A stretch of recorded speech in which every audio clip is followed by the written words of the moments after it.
Y'all ready? No.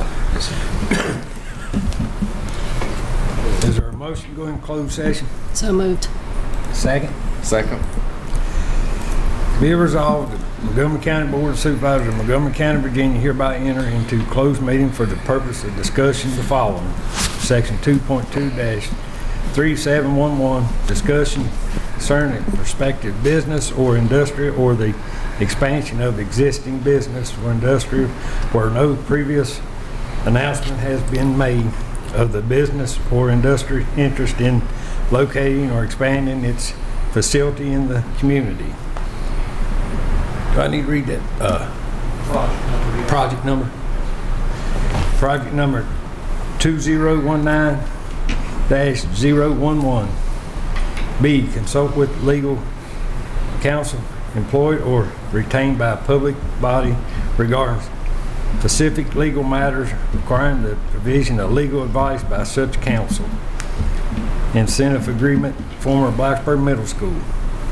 Discussion, consideration, or interview of prospective candidates for employment, assignment, appointment, promotion, performance, demotion, salary, disciplinary, or resignation of specific officers, appointed or employee of any public body. One, adjourn and appeals board, community service board, economic development authority, home custodian board, library board, New River Valley Regional Commission, former PDC. Madam Secretary, you call roll, please. Mr. Tuck? Aye. Mr. Fidzikowski? Aye. Mr. Motts? Aye. Ms. Biggs? Aye. Ms. Bowles? Aye. Mr. Shepherd? Aye. Chair King? Aye. 7 ayes. To be in closed session. Is there a motion to come out of closed So session? moved. Second. Whereas the Board of Supervisors of Montgomery County has convened a closed meeting on this date pursuant to an affirmative recorded vote and in accordance with the provision of the Virginia Freedom of Information Act, and whereas Section 2.2-3711 of the Code of Virginia requires a certification by the board that such closed meetings was conducted in conformity with Virginia law.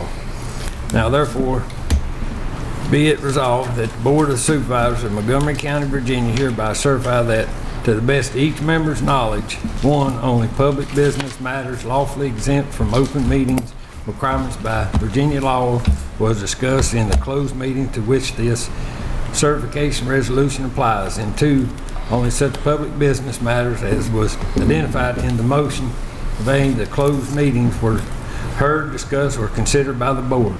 Madam Secretary, call roll, please. Mr. Motts? Aye. Ms. Biggs? Aye. Ms. Bowles? Aye. Mr. Shepherd? Aye. Mr. Tuck? Aye. Mr. Fidzikowski? Aye. Chair King? Aye. 7 ayes. Thank you. Now we have invocation and pledge of allegiance by County Administrator. Let us stand for a moment of silence, please.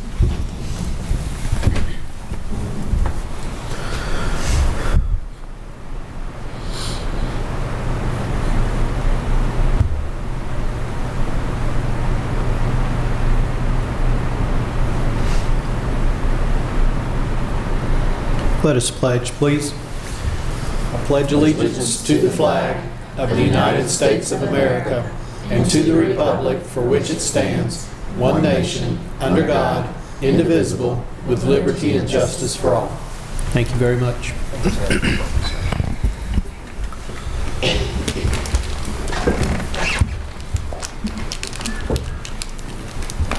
Presentation, recognitions, and awards. First would be New River Community Action.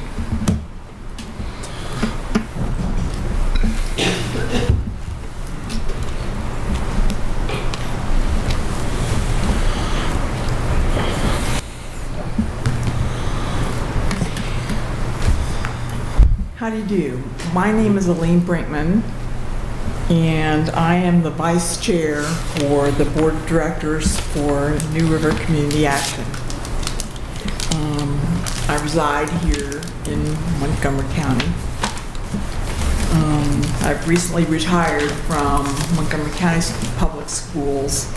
I worked for 10 years as the homeless and foster care liaison for the school system. Prior to that, I was the coordinator for alternative ed And prior to that, I was the coordinator for the Virginia Preschool Initiative.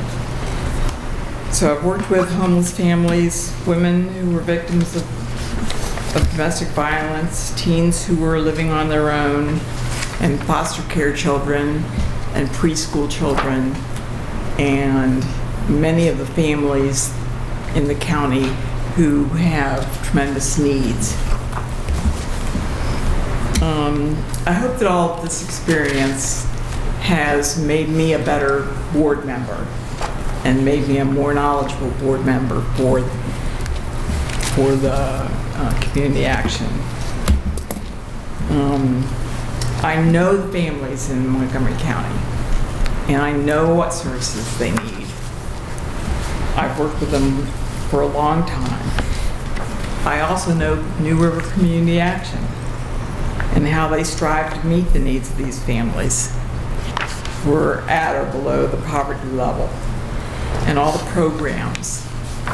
And Terry's going to talk to you more about some of those programs. In all my years of working with the organization, I've never worked with such an organization that is as well staffed as efficient a group of people as Community Action.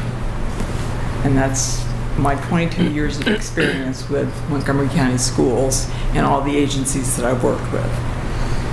From the CEO to the clerical staff, it's truly an excellent work environment. I'd like to thank you for your support of our organization, and I hope we can continue working together. Hi, good evening. Thank you for the opportunity to share tonight. I have for you New River Community Action's 2017-2018 annual report. And also inside as an insert, May is National Community Action Month. So we're joining with approximately 1,000 agencies nationwide to celebrate the accomplishments of community action agencies. And I've included in your packet tonight the Governor's Community Action Month proclamation. NRCA offered help and hope to 3,586 Montgomery County low-income residents during fiscal year 17-18 through the programs presented in the report that you have in front of you tonight. I'd like to share just a few highlights with you. Swift Start, our newest program, is described on page 19. We partner with Total Action for Progress, or TAP, which is the community action agency in Roanoke, to operate this program, and it is funded by the Department of Labor. So Swift Start serves the unemployed and underemployed parents with at least one child under the age of 13. Participants must enroll in one of 3 career tracks: healthcare, IT, or advanced manufacturing. And what makes this program unique is our ability to address any barriers a participant might face, so we can help with tuition, with childcare, transportation, even uniforms that someone might need to be able to start a job after receiving credentials. We partner with Goodwill, New River Community College, and local child care providers to operate Swift Start. Our Swift Start mentors, in my opinion, are the key to the success of this program. They support the program participant from the time they make the first inquiry call all the way through job placement. So far, we've served 36 Montgomery County residents in Swift Start. Our Virginia Cares program, I'd like to mention a little bit about that as well. On pages 16 and 17, you'll see information about Virginia Cares. It recently received the Site of the Year Achievement Award as Virginia's highest performing Virginia Cares program. One of our clients, Billy Norris, who's employed at Bill's Auto Parts, received the Virginia Cares Cindy Martin Award in recognition of his excellent community service and commitment to becoming self-sufficient. Virginia Cares serves both pre-release and post-release clients. Following release from jail, we help with the basics first: food, shelter, and clothing, which is what they need. Then the focus becomes employment, job readiness, then helping the client to find a job. And we offer support groups as well. So far, we have served 29 pre-release and 75 post-release Montgomery County Virginia Cares clients during this fiscal year. We partner closely with local jails, with probation and parole, and numerous employers who are willing to give our clients a chance. The To Our House Thermal Homeless Shelter is described on pages 14 and 15, and To Our House is made possible only through partnerships with many Montgomery County and other New River Valley churches. Blacksburg Baptist Church is highlighted in the report this year. And by the way, To Our House served women for the first time this year. And of the 60 participants we served this past winter, 20 were from Montgomery County. And we also offer the other programs who are highlighted in this report, including Head Start and CHIP, which includes the Parents as Teachers evidence-based parent education program, plus HUD's rapid rehousing and homeless prevention programs. We also offer the Volunteer Income Tax Assistance Program, and we work in close partnership with the Montgomery County Commissioner of Revenue's office to do this program here in Montgomery County. And we help low-income residents file their taxes and receive all the tax credits for which they are eligible. We serve as the fiscal agent for the Blacksburg Interfaith Food Pantry, and we partner with the Montgomery County Emergency Assistance Program to provide emergency food, rent, and utility payments to low-income families who are in financial crisis. And by the way, Melissa Poindexter, who provides the emergency assistance in our Christiansburg office here, is also a certified housing counselor, so that when she's finished helping someone meet their initial crisis needs, she can assist them with budgeting, with guidance around housing, improving their credit, and she's even qualified to do foreclosure prevention. We would not be able to offer these services in Montgomery County without the help of the many partners, some of whom I've mentioned tonight.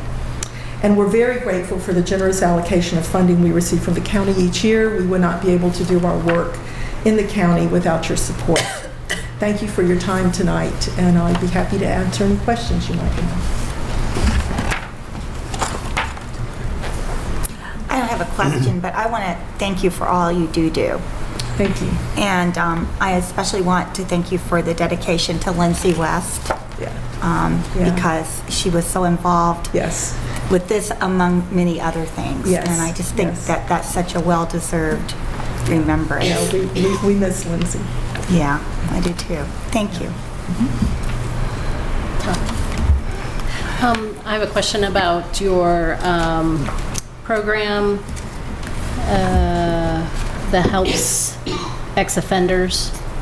So I took a tour of the jail a couple months ago, and it's my understanding that the people who are in jail have to reach out. I mean, they're notified of all the services and things that are available, but once they steps outside of the door, really, you have to wait until they reach out to you, I'm assuming. So can you talk Yeah. about the pre-release Yes. part? So that Yes. I can So understand. pre-release, our staff, and we have volunteers as well that work in pre-release, and go in and talk with them about the services that they will receive through Virginia Cares, as well as other services as well.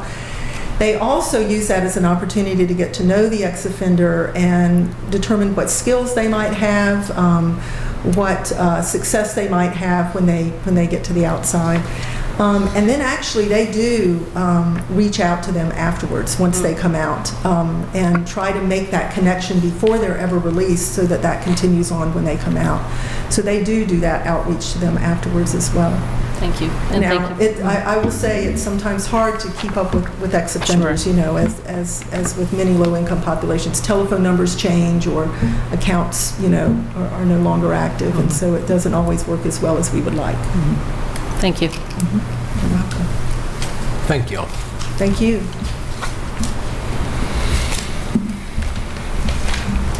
Next will be Habitat for Humanity.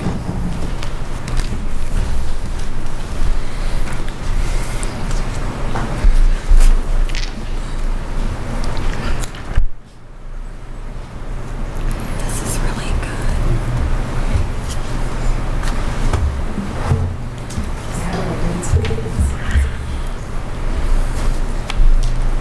Good evening. I'm Shelley Fortier, and I'm the Executive Director of Habitat for Humanity. I'm here tonight so that I'd like to ensure that you have a clear insight of our modern habitat, or the habitat of today. Many people recognize us like this, with the hard hats and the hammers on the Happy Saturdays, and that's still true. We do a lot of that. But we do a lot of community development work alongside, excuse me, alongside of these Happy Saturdays. And that's what I'd like to describe for you tonight.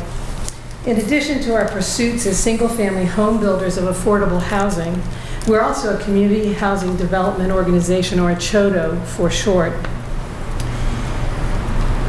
That indicates that not only have we have interest in, but we have had practice in working with municipalities, whether they're elected or staff, community groups like Community Action and others, civic and church, in order to move the work forward in developing a whole community or communities as neighborhoods and not just the single-family house. Our goal is to sell homes to families and households that have stable incomes, strong financial literacy, and that are ready to help shape a strong and stable community. The most common misperception about us is that we give houses away. We do not. We sell them. So let me tell you about our home buyers. Our home buyers have steady incomes. They pay their bills on time. They need access to a mortgage. They're willing to work for their dream. Our recent home buyers, I am not adept at talking and using the clicker, so take me a little transition. Our recent home buyers here, you see here, worked at Virginia Tech in the bursar's office, and we have a veteran who is working at Volvo, and his wife works at 84 Lumber, so she can get off work in the afternoon so she can meet the kids off the bus. And they recently contacted me to let me know that in the vein of paying forward the assistance, the hand-up that they got, they have been qualified as emergency foster care parents as their way to try and pay forward to the community. Do you have any questions about our home buyers? Often, I skipped a piece. Our decision, how we make a decision about who buys a Habitat home, is based on need, ability to pay, and willingness to partner. Need is often substandard housing, overcrowding, and in Montgomery County, more often, we're seeing more often, it has to do with cost burden. And that's a term that HUD uses to identify households and families who are paying more than 30% of their income on housing. Now in Montgomery County, so our biggest employer is Virginia Tech. Half of their employees qualify by income for a Habitat house.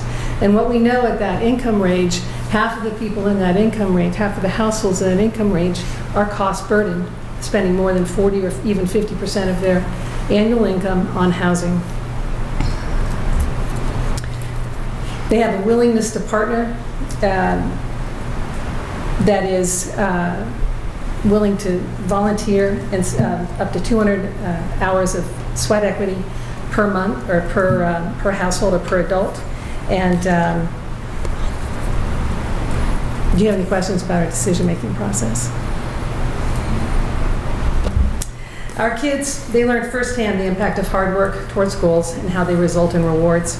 They experience a sense of pride and place, being able to have friends over for sleepovers and play in their yards. They're able to grow from a position of strength, and we all know that it's easier to grow when you have stability in your life. They're 116% more likely to graduate and 185% more likely to join clubs and teams, which we know foster engagement and sense of community. We have a variety of housing solutions to meet the varying needs of families and the community. All of our homes exceed Earthcraft standards for energy efficiency and sustainability. Our single-family home we built here with the Giles Technical Center students, and we've added to our program a duplex that we just finished here in Christiansburg. We control costs by utilizing volunteer labor, some donated material, and occasionally donated land. But that last part is our biggest challenge in Montgomery County. Increasingly, we're shut out by developers and investors tying up any viable land for affordable housing. We have, however, identified a successful strategy that requires your participation in two ways. First, the apartments at the Old School and Price's Fork are an example of how we can work together. Here are 16 two-bedroom units designed for people 55 and up to age in place. And our role in that project was to advocate for the design and for design for the apartments and what happened in the apartments, but also the designation that they are 55 and up. We conducted focus groups to give feedback to the developer, who many of you know as my husband. We continue to meet with the residents on a quarterly basis to understand the challenges this cohort faces and the community solutions to them. You're already very aware of the broad contingent of participants in this particular project and the benefits of that collaboration. So I'll move to the next example. That's one of the interior apartments, by the way, for those of you who haven't had the chance to see them. The next example is our own multifamily project underway in Blacksburg. This $1.4 million project has come to fruition beginning with the donation of land from Blacksburg Presbyterian Church and their financial support, as well as that of Blacksburg United Methodist Church and hundreds of individuals and businesses. Because we've become a CHODO, we are eligible for and have won a grant from HUD through the HOME program, and the other essential ingredient has been from the town of Blacksburg staff and town council willing to do their part in making this happen. Council voted to rezone the property, and the staff has been patient and instructive and willing to advise this rookie developer. The last example is from Floyd. We've been working for 2 years with a group comprised of citizens, members of town and county government, and their staffs who are interested in safe and affordable housing. We've worked together to identify potential locations and develop project concepts to increase the number of safe and affordable homes in Floyd. We've just purchased a parcel of land on town sewer and water, which is a rare bird in Floyd. We purchased this from a property owner sympathetic to our mission. The Board of Supervisors approved a townhome ordinance, which they didn't have to make this project happen, and we have submitted an application for a grant for state home money that will fill the financing gap to bring the Blacksburg Townhome project to life in Floyd. I tell you all this to illustrate the essential collaboration required to perform meaningful community projects. We all need to put some skin in the game because complex problems require sophisticated solutions, and those include collaboration. None of us can do everything, but all of us together can do something significant. The County Board of Supervisors can help in 2 ways. First, by recognizing the deficit of land available to our mission and methods, I ask you to help us identify opportunities for land acquisition within your districts. Remember that we turn vacant and derelict properties into homeowners who pay their taxes.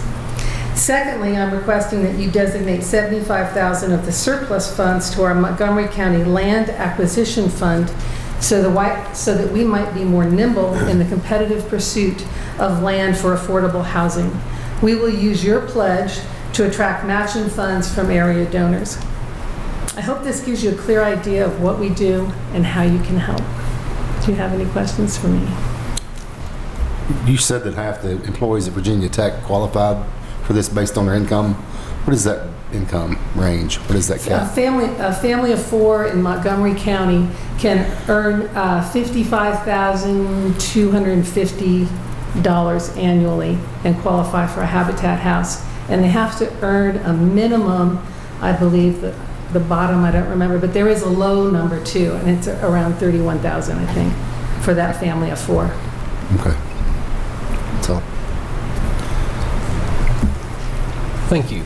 Thank you for your time.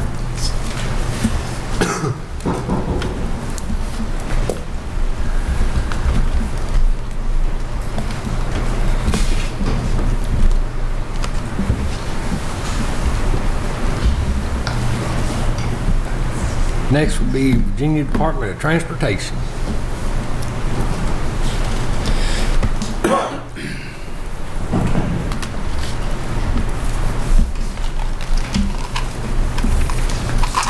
Good evening. Some of the updates I'll talk about tonight are going to be a lot of the maintenance things. We've gotten into some good spring weather, and we're starting to do patching in preparation for our overlay schedule. I've sent that just recently to the staff, so you will be able to get that. We're doing a little bit of slurry seals, quite a bit of surface treatment, not a lot of plant mix asphalt on the secondary system, mostly on the primary system, but that'll be available. One of the things that was mentioned at the 6-year plan was autumn drive. That will be on this overlay schedule. it's a surface treatment overlay, but that'll be patched and overlaid. That was a request in the 6-year plan. It's already in the system, and it wouldn't be a construction project. That's a maintenance item that will be taken care of, as well as Gordon Drive, which is on there too. Basically, like I said, we've been patching in front of that schedule: Grayson Town, New Ridge Road, Crozier, Allegheny Springs. I'm jumping around here, jumping around the county. Bishop Road, McCoy, Long Shop, Norris Run, Poverty Creek, and Pyramid Road in Preston Forest. Patched some on 460 and Route 11, as well as trying to get the gravel roads. Now that we can put some gravel on without having to worry about pushing it off, I hope. But been out on Yellow Sulphur, Crab Creek, done a lot. Of course, the southern part of the county has more unpaved roads, but Clarence, Old Rough Road, Dobbins Hollow, and Poff School Road, as well as Poplar Hollow, Boners Run, and Gold Rush.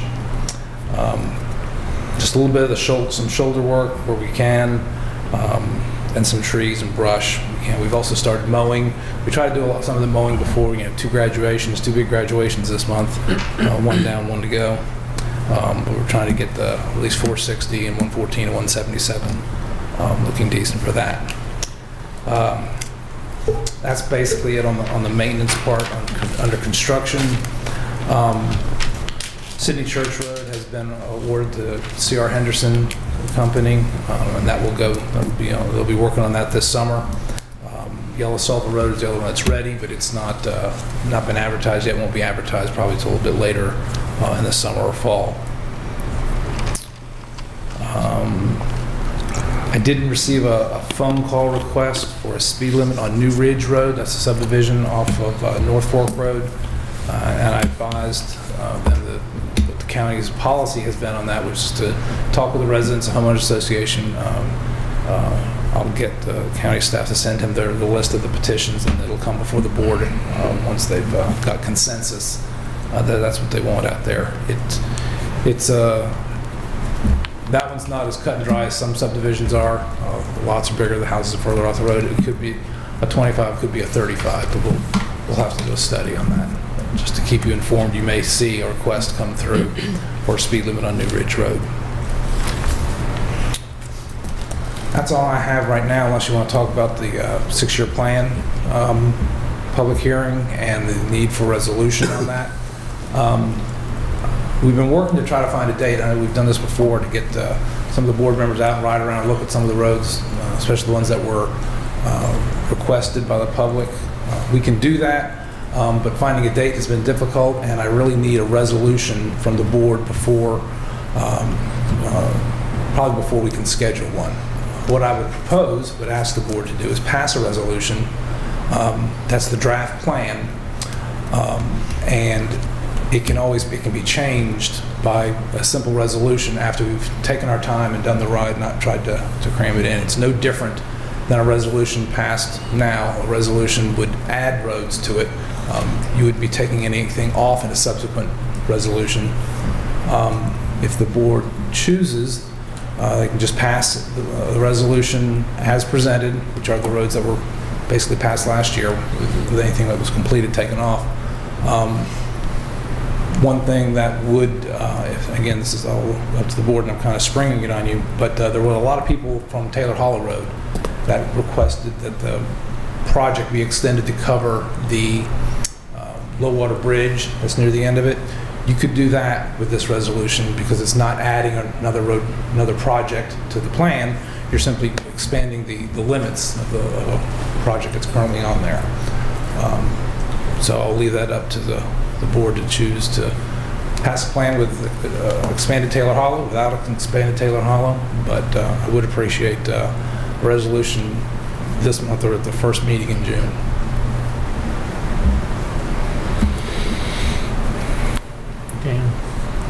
We can add that resolution to a upcoming meeting if you'd like. Okay. And it does look like, based on the information that we got back from the board members, it's probably going to be one of the 2 June dates that were suggested as the road viewers tour, because it looked like folks had a lot of conflicts with May. Board can consider those options. If you'd like, I'll draft 2 resolutions and send them. You can have it in your packet and pass it at the, I guess your meeting probably on the 20th, aren't you? 20, Not the fourth Monday, that's Memorial Day. yeah, Probably it'd be the 28th. Oh, you Yeah, mean it's on the Tuesday? The Tuesday after Okay. Monday, yes, sir. All right, I'll have something a little bit more formal ready for you to consider on that date. Thank you. Any questions? Yeah, I do. Thought you were going to get away with that, us grilling you there, David. I heard you mention you were going down a long list of roads that you were going to do some maintenance on. I heard you mention Poplar Hollow. What's going to be done? No, that was accomplishments over the past month. They just routine maintenance has been done on it. Added gravel and motor graded it. I haven't been up to see how it was. I don't know that they've done the extensive repairs in that one bad drainage spot or not, but they've. Yeah, I heard they were out there and did some work. And, Yeah. I haven't had a chance to get out there yet myself. I also had a citizen complaint and wanted to know if I had been out and checked Willis Hollow Road. That was also towards the end of the road, not, well, as a matter of fact, at the end of the road. Apparently, I think all the spring rain that we've gotten, I think, has washed out a bunch of stuff there, but that might be. I'll check both those to see if they were done. If they were done earlier in the month, they may need some work again. And just to be clear on Taylor Hollow, we the last meeting at the meeting we had the public come in and talk about roads. When they talked about Taylor Hollow and showed us the pictures, all you really could do is to put in another or fix that low water bridge. So during heavy rain times, it would still flood. Is that It correct? would probably still over top. We couldn't put a bridge high enough probably to cover the 10-year storm, but we can put a larger structure in there. We're looking at options just to get an estimate to see something like they make an arch that just sits on foundations. There's no bottom to it. It's almost like a pipe. The pipe has a bottom, and they make those. Several vendors make these pieces that you can bring in. The toughest part will be bringing them in, getting them off of Lester's Gate down around that curve and out to that site would be the toughest part of that. Now, would that solve their problem of the bridge washing out around the ends? Yeah. Okay. Yeah. Because we would key that in, lock that in, probably put asphalt approaches on that. All right, thank you. Darren? Yeah, to continue the Taylor Hollow discussion, I did go down there, take some pictures, and saw how I totally understand what the people were talking about. But I kept driving down, and I'm like, I'm afraid of heights, but I'm really not afraid of heights. But some of those washout sides of the road along the stream, like, make the road substantially more narrow. And I can definitely see someday cars kind of just falling off the road into that stream. Is there anything that, and it happens on both sides. Is there any plan to shore up the integrity of the road I mean, itself? if there's been a slide, we can fix that. I mean, it's been a narrow road for a long time. Well, I mean, if it's But I been eroded. mean, these carve-outs from water, are a good 3 feet into the road on one side, and then on the next, probably three or more times. Yeah. I don't know, what do you all do for You have that? to I mean, there are pylons there. Yeah, you have to start at the bottom and rebuild it up. You put large stone down at the bottom, dig it out, and build it back up. And is that part of anybody's plan? Yeah. Is that part of the present plan? That's just a maintenance item, yeah. We'll have to do that Oh, as okay. just a maintenance. Okay. Yeah. I have a question about up by Gordon Drive, if I'm saying that correctly. It was Bel Air, that little segment, not Yes. Autumn. Right. Autumn was the one that the woman spoke about at the 6-year plan public hearing. The part of Bel Air, there's a part of Bel Air that's not in the system. And did you explore whether it was privately owned or it was a public road, or? It's privately owned. Uh-huh.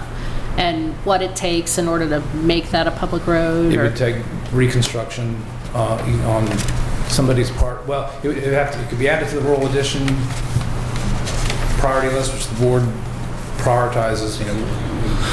There's been several that have been, was the top of that list before. Right now, we're not working on one in particular.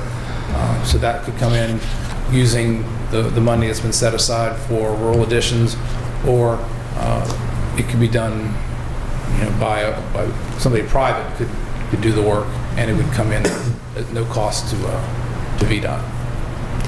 So just to explain to my fellow supervisors, when I went up there, so this is on the Preston Falls side of Brush Mountain. It's almost to the very top, but it's like the first entrance before the very top on the right. And so it's paved from 460, and it curves around to the left once you get on that road. But this little section is like less than 1/10 of a mile that connects this Mount Zion Mission Church Road Yeah, Mount Mission Church. Ray Ridge. So it's less than 1/10 of a mile that just needs to be fixed so that people can use that as a get out safely. Anyway, so I would ask us to consider that. And then there were a number of people who came to talk about Happy Hollow, the street down off of Happy Hollow. Gobbler's Knob. Yeah, Gobbler's Knob. And what did you say about that? Again, that's the same thing. It's a private road that would have to be brought in as a rural addition. I don't have an estimate on that. Okay. And then lastly, there were some emails going back and forth about the speed limit on Luster's Gate near the cheese factory. Do you recall where the speed measuring device was? Where they took the samples? Yeah. No. So my emails through our county administrator, the feedback we got from VDOT was that it was the distance of the road was between the cheese factory and Woodland Hills, which is, let's say, a mile and a half, and the one stretch of the road that we really care about, especially this time of year, spring, weather gets warm, motorcycles get out on the on the back roads and just blaze up Luster's Gate, is that very first third of a mile. And I'm hoping that you guys measured there instead of along the curve or closer to Woodland Hills. And I'm not sure if we got any feedback about that yet. No. But this time of year, even though it happens all year long, this time of year it's so striking. It's disturbing, actually. It's in one of my emails. My husband used to have a VW, and we used to call it Farfignugan, right? Because people just drive those, hollers as fast as they can, and it's very, very unsafe. That's all I have. Supervisor Shepherd? Yeah, just a couple things. I'll just give you the road names. You'll know what I'm talking about. Glade Road and Mount Zion, potholes.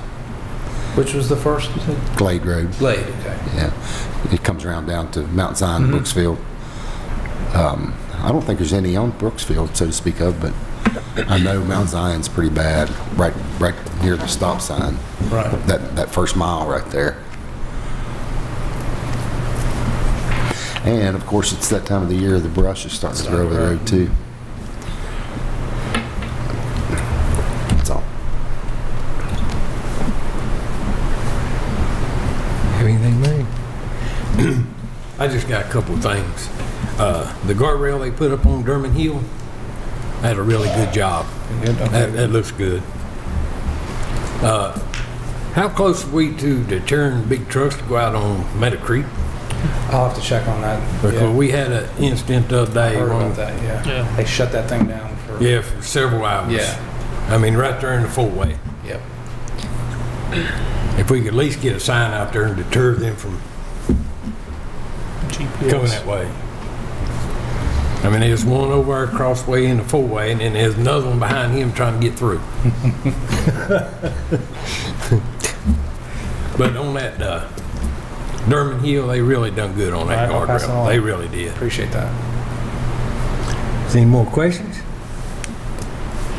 Thank you, sir. Thank you all.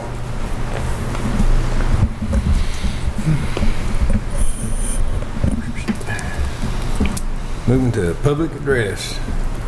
No one signed up, but if you'd like to come forward and speak, step forward and state your name and address. You have 5 minutes. Seeing no one, we'll close this part. Addendum. No addendum this evening, No sir. addendum. Bless your heart. Consent agenda. Is there a motion? So moved. Second. Any discussion?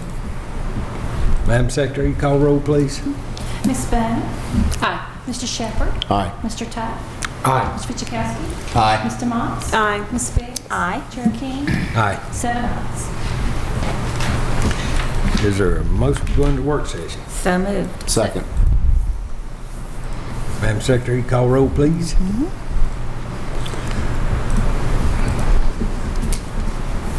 Mr. Shepherd? Aye. Mr. Tuck?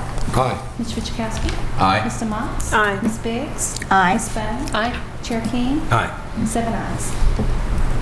Mr. Chair, the first item we have under work session this evening is a request to extend the tax exempt status for a 2006 Homesteader trailer for the Blacksburg High School Band Boosters.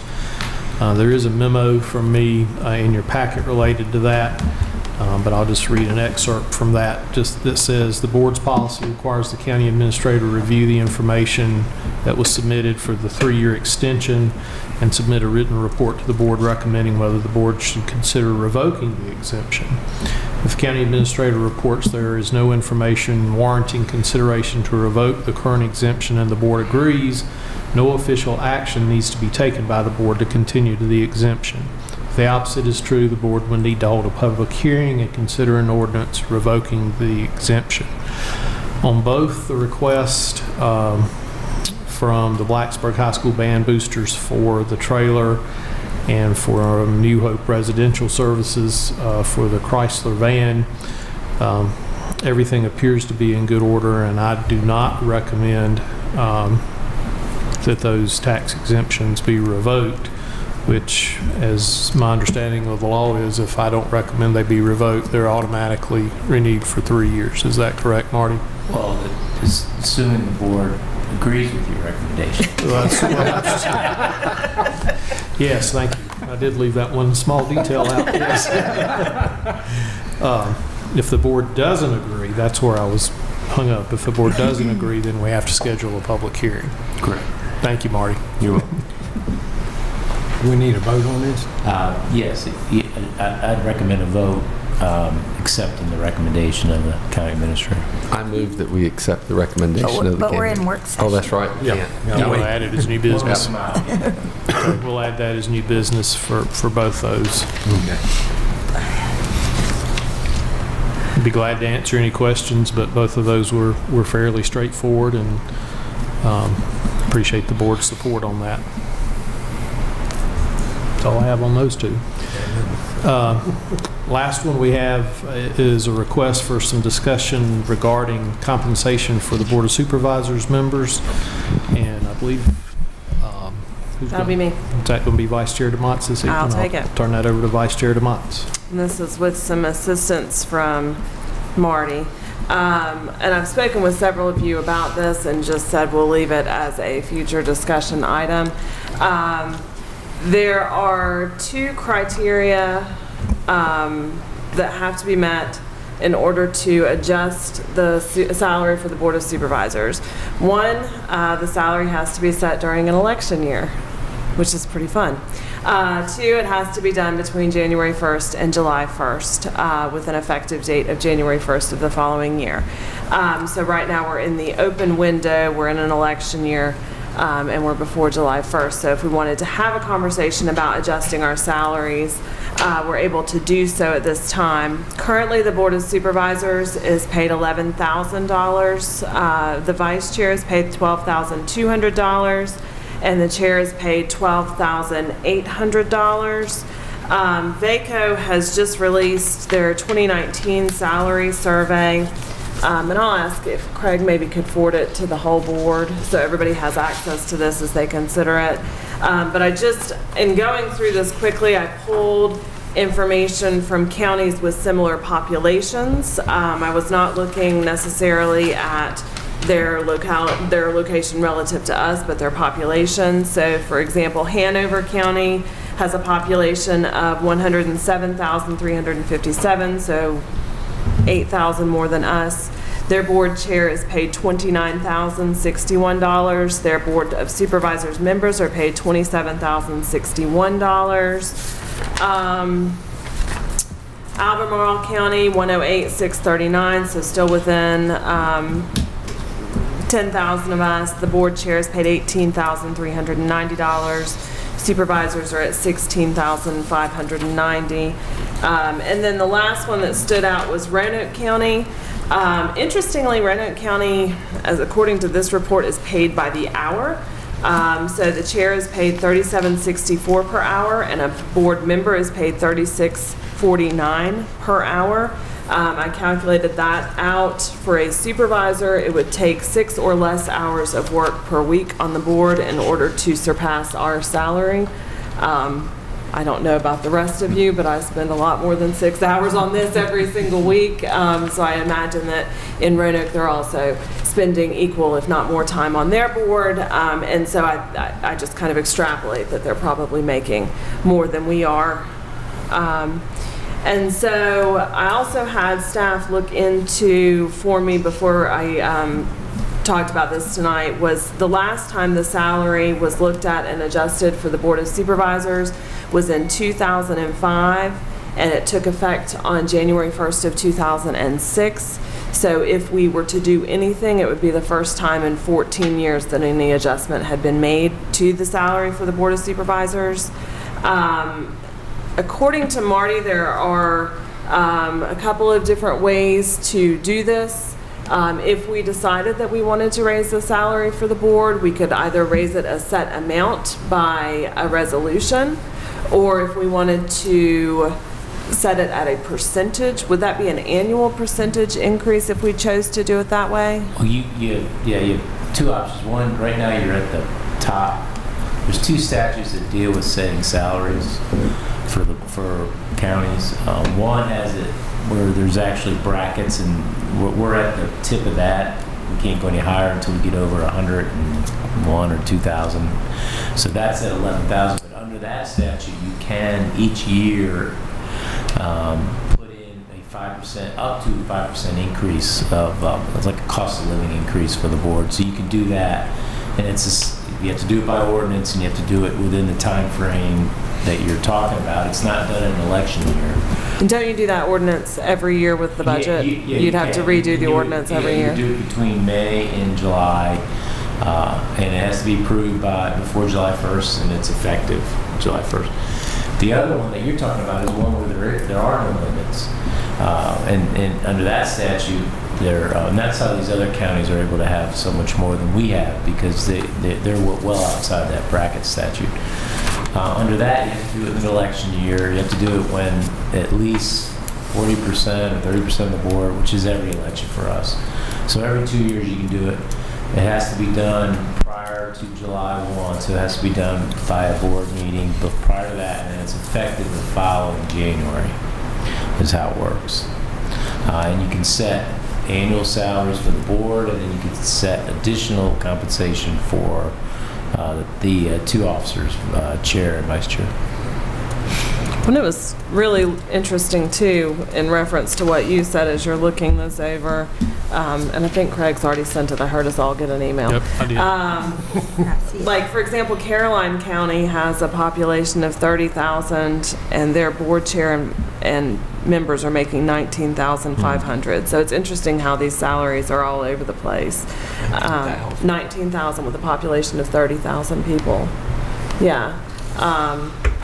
But I really wanted to open the floor for conversation to see if this was something that the board was interested in moving forward. Several of you have at least expressed an interest to me in having this conversation. So I wouldn't have brought it up had I not at least had some support behind the scenes for bringing it up, because who knows what'll happen now. As y'all know, I'm not running again, so this wouldn't affect me. But as I mentioned, I don't know if I mentioned it during a meeting, But when I was no longer chair, that eliminated 54 meetings that Todd is now attending at this point in time. That is a lot of work, and it's a lot of travel time. But also, a lot of those meetings are during the day. That means that you have to take off time for work. Because I'm my own boss, I tried to be flexible, but there were times even then I had court obligations that I couldn't move. Doing the math, just if you were to do 2% since the last 14 years, you would be talking about a roughly a several $1,000 raise. And so when you're looking at not having a pay increase for 14 years, and we want people who are working. We want people who are, and that we want them to be able to take time off of work to be able to fulfill their board obligations. So I'm in favor of it. I don't know what exact dollar figure. I'd like to look at some different things, whether we did it, considered what normally would be our cost of living, whether it's 1.5% for the last 14 years. But as someone who has served on this board, I think that's a reasonable thing to be looking at.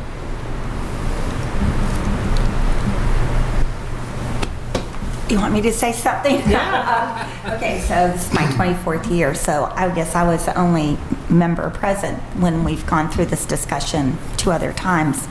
And I will tell you a side note. When I first got on the board, I didn't realize we made a salary. Ira Long told me that. I was surprised. I thought you just did it for public service. And that's what we all do it for. But you have to look at the situation. What Chris said, all of us serve on, different committees and all of this, and we're constantly out in the community serving the citizens that we represent, not only in our district, but countywide. All different kinds of events. I think it should be looked at because I think it would encourage folks to maybe, come forward, maybe if they wanted to consider running in the future. I don't think it's unreasonable to look at increasing the salaries. They haven't been increased in 14 years. And I'm for it. I don't, my gut tells me I wouldn't be for doing it like Roanoke County because I don't know how in the world you would keep up with that and how you would turn it in and how it would be documented and that kind of thing. I think maybe just looking at the salary itself for the year and then looking at, how you might want to compensate your chair and vice chair. So I'm in favor of looking at it. I'm in favor of it. When April spoke to me about it, I was, and I hadn't really thought about it, how long it had been since a raise. I didn't know, but given the amount of time that you put into it, for me, it's even gotten more over the last 4 years. So, it's just so much goes on that you don't realize, people don't realize. And I agree with Mary. I wouldn't want to do the hourly. I think that'd be a big headache. So I'm in favor of that. Also about the hourly, it would be harder to budget for because what if we have a pipeline issue, those type issues, and then you're talking about hours of meeting, and if we're all in those meetings for 4 and 5 hours, the budget goes up pretty dramatically at $30 or $35 an hour. So I'm not in favor of us doing it by an hourly basis. Another thing, to think about too is the amount of time that you spend communicating with constituents and citizens via email, phone calls, meetings. And I don't think, generally, I think the citizens that come to us here at the meetings and maybe the ones that listen to us on TV sort of understand it, but I don't think I think even people that have gotten elected to this board, just like Daryl said, it's like, it's more than just going to the Board of Supervisors meetings. I mean, it sort of is a shocker when you first get on here and you're like, okay, well, what do y'all want to be on? You got to go to this, got to go to that. So I think that it's well worth looking into. I don't know the parameters of what to exactly look at, but I think the VACO information is very helpful.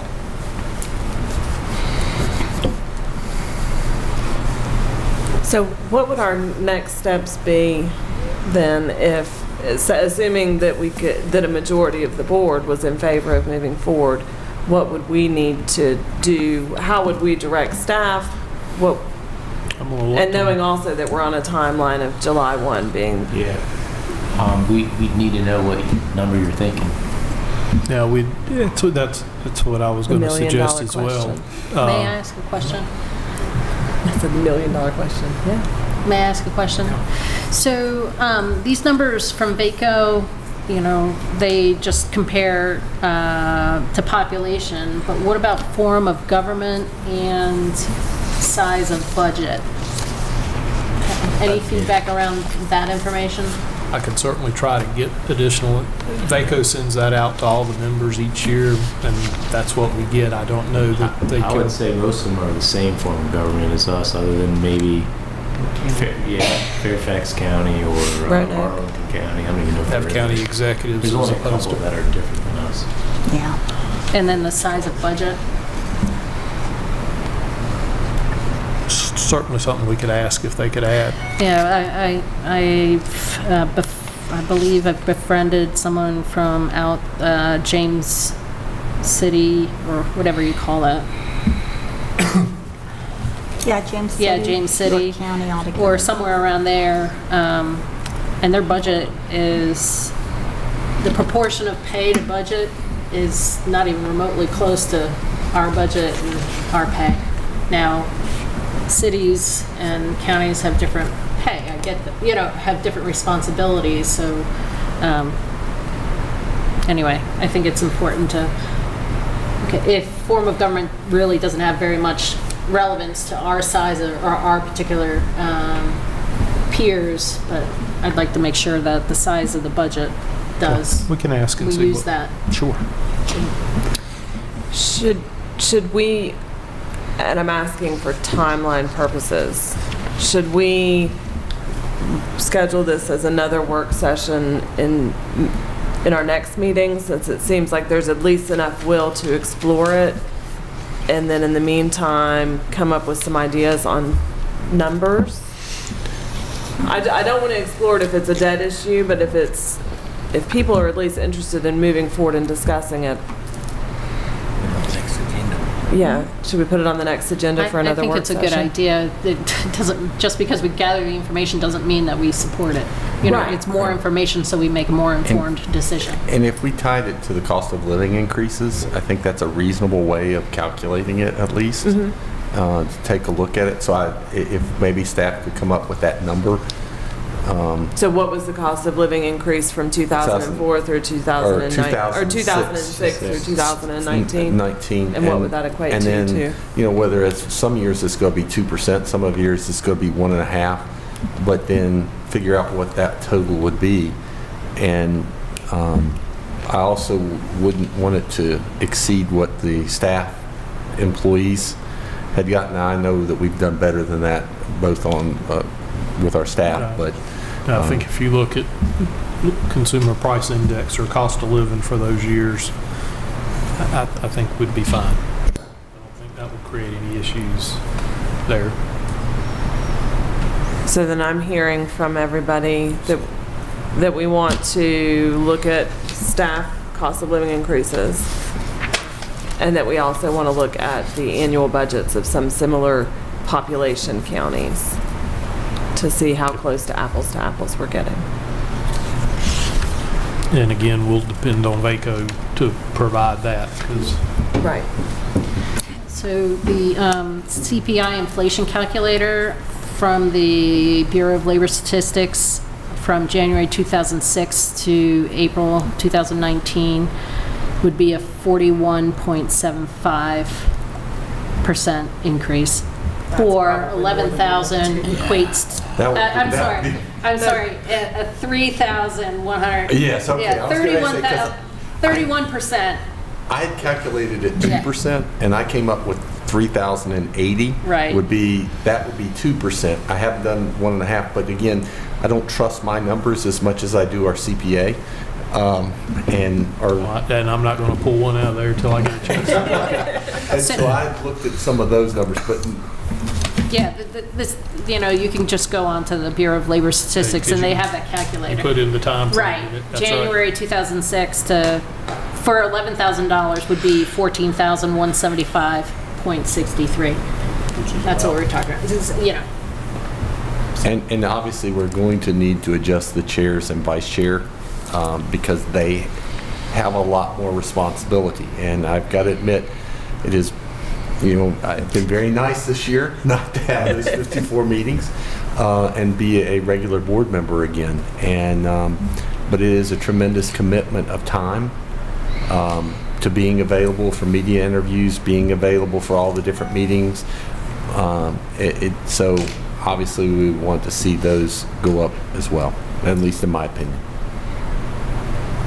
And the only thing I would like to add, as having served so long on this board, I can tell you that the job over the years has required more and more time.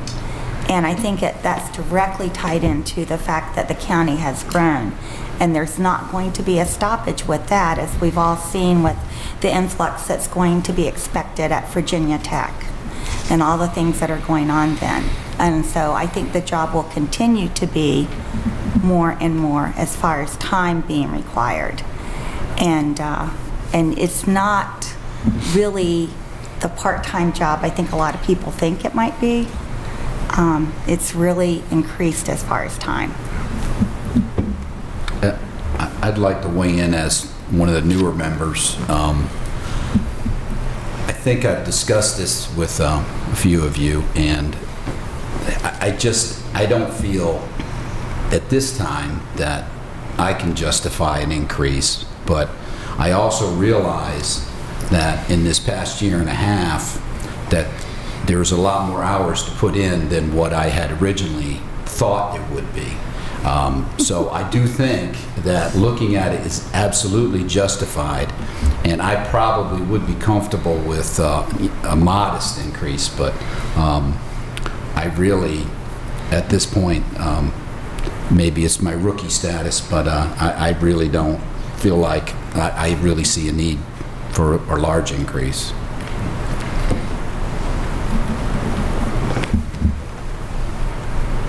Any more discussion? Is there a motion to come out of work session? So moved. Second. Second.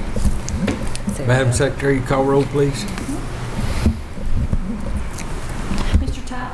Aye. Ms. Fidzikowski? Aye. Mr. Motts? Aye. Ms. Biggs? Aye. Ms. Bone? Aye. Mr. Shepherd? Aye. Mr. King? Aye. 7 ayes. Thank you, sir.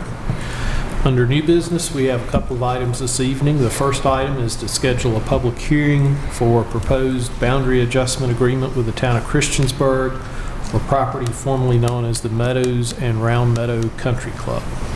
Marty, anything you want to add to that? No, other than this was a request made by the property owner.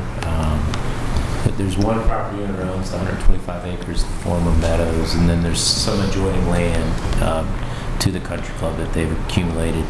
They want to go in the town of Christiansburg. Town of Christiansburg's in agreement. So all this resolution does is set a public hearing to hear citizens' comments on it, and then after that, the board would then have the power to approve the boundary adjustment agreement after the public hearing if they so choose. So. And there's a few other of these coming down the pipe too that are. This is the first of several. Yeah, And this is the biggest one, I think. we talked about these in a work session a couple of months ago, but this is the biggest one by far. Yeah.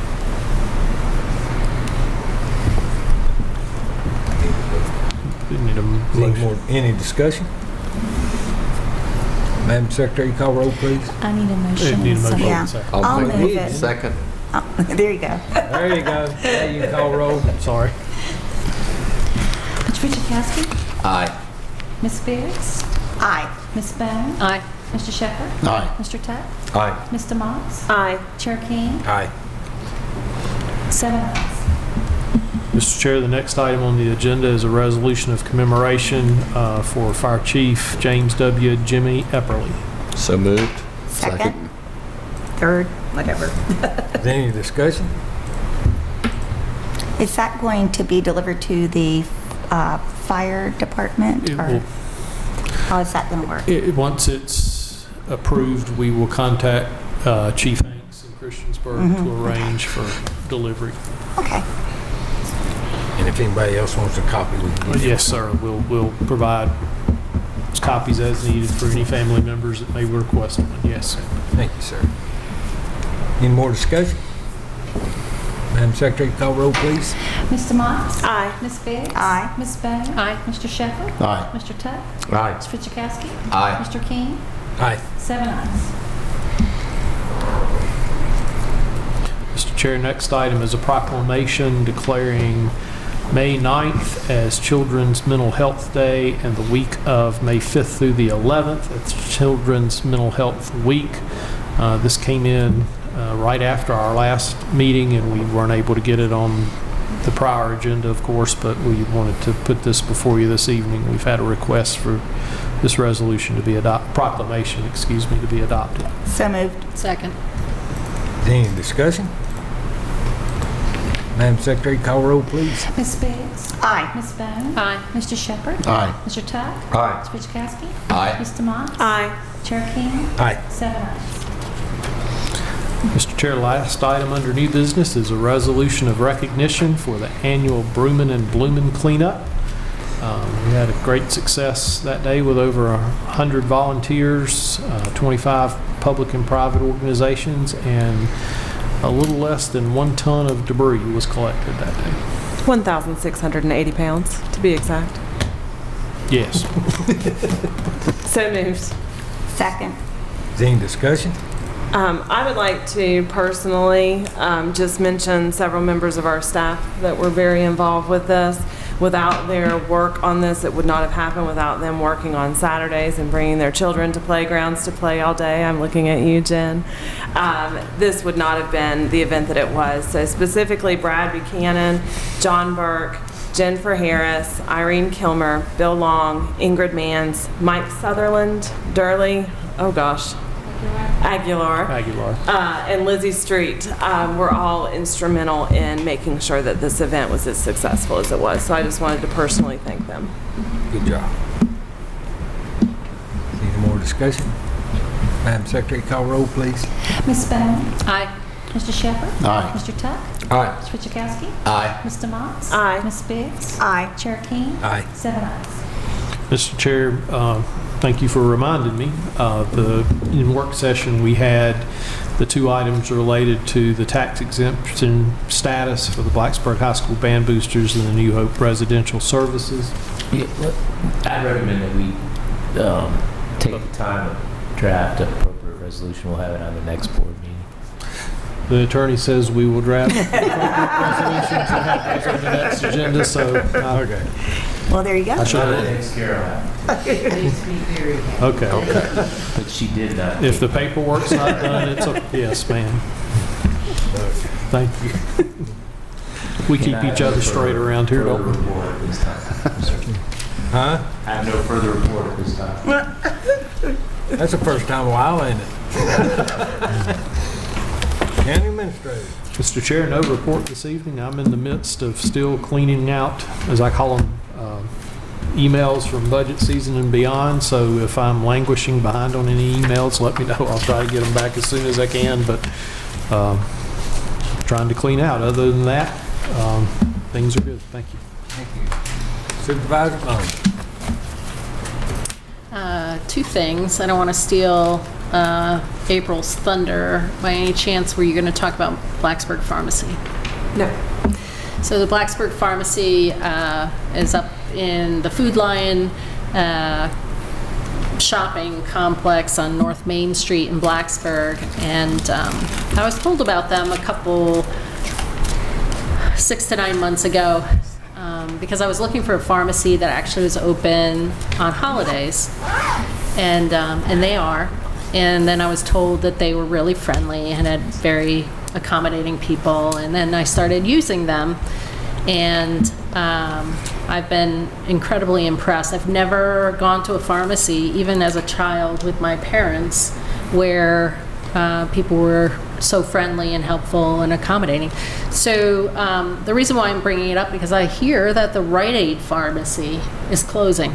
And so I'd encourage people from all parts of Blacksburg and surrounding areas to give Blacksburg Pharmacy a try. I don't know them personally, I'm just a customer and think very highly of their service.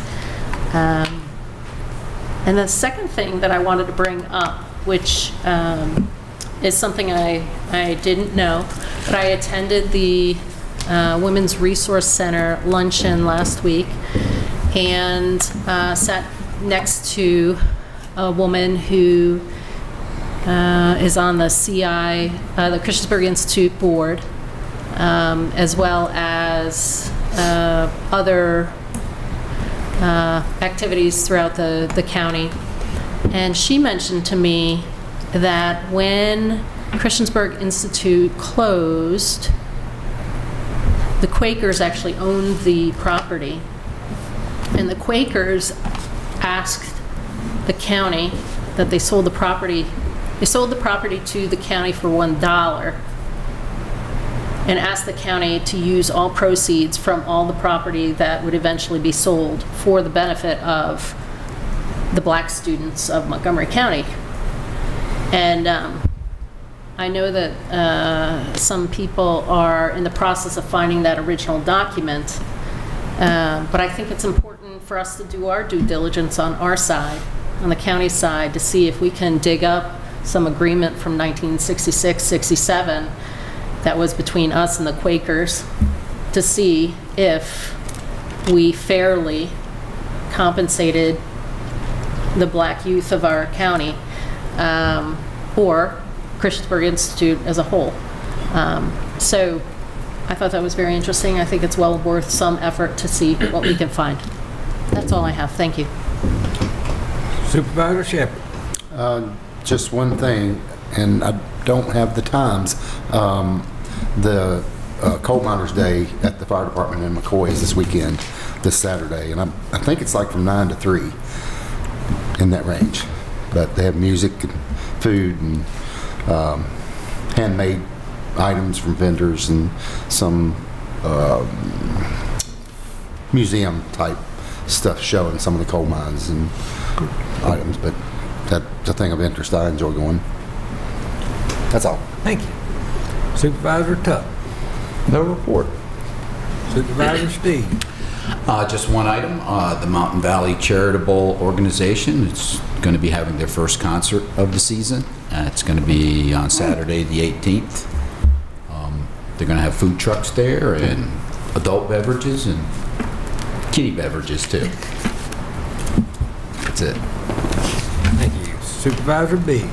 Well, I've got a lot of shout outs tonight. First of all, the Burn Building ribbon cutting on Friday, April 26th was well attended, and I toured the Burn Building. It was really interesting. My only concern was that there are these little openings like beneath the doors, and I didn't know how like skunks and all those kind of little critters would be kept out. But anyway, I found it to be it was exciting, and the rain held off enough for Mr. Meadows to give comments and Neil Turner. So it was a good event. Then on April 30th and May 1st, I attended the CSA conference that has to do with Children's Services Act. And I serve on the Executive Council for Children's Services at the state level, and I represent local government.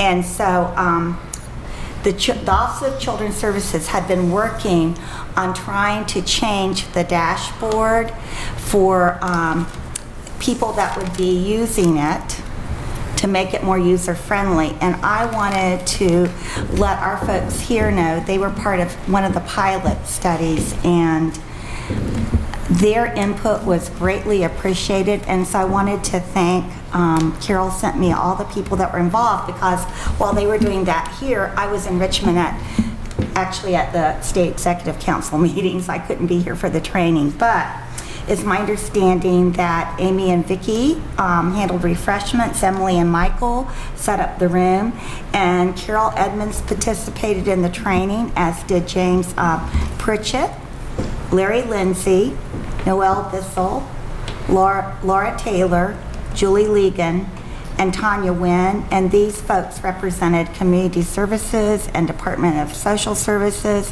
Health Department, private provider, Montgomery County Public Schools, and Human Services. And I wanted them to know that their input was greatly appreciated, and I greatly appreciated that Montgomery County was willing to be a pilot for that.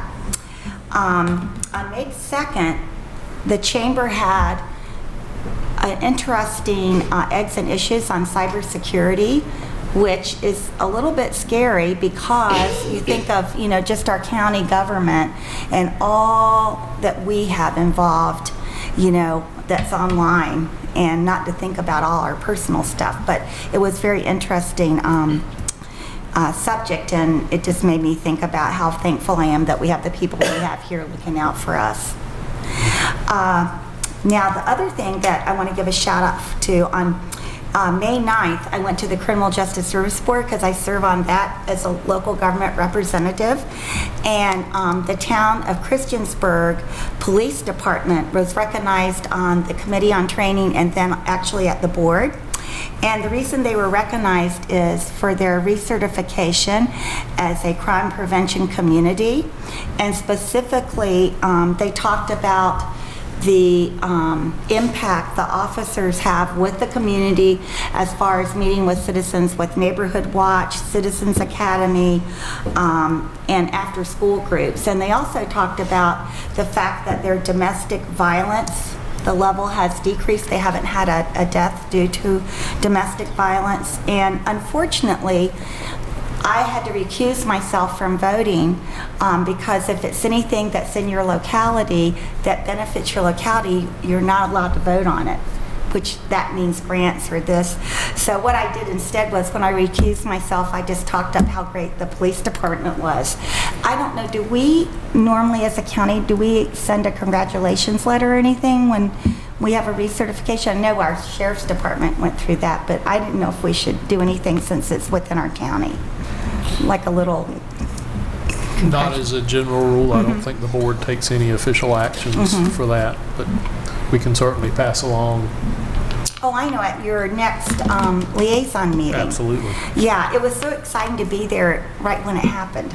So, yeah. All right, and that's it. Thank you. Vice Chair Motz. Just one thing. I have failed completely in my duties to notify everybody of the Ruritan fish fries. There was one this past weekend. It was very well attended, rainy, and still extremely well attended. The next Ruritan fish fry is June the 8th from 5 to 7 p.m. at Slusher's Chapel on Mount Tabor Road. And I've been upgraded from serving coleslaw to now I serve French fries. I can attest that they are very, very hot when they are put on your plate. And I may also be eligible to commit crimes now due to my lack of fingerprints from burning them all off. But They I have do. DNA now, so the fingerprints aren't as big. My life of crime foiled again. But I do encourage everybody to put that date on your calendars. It's a great community event.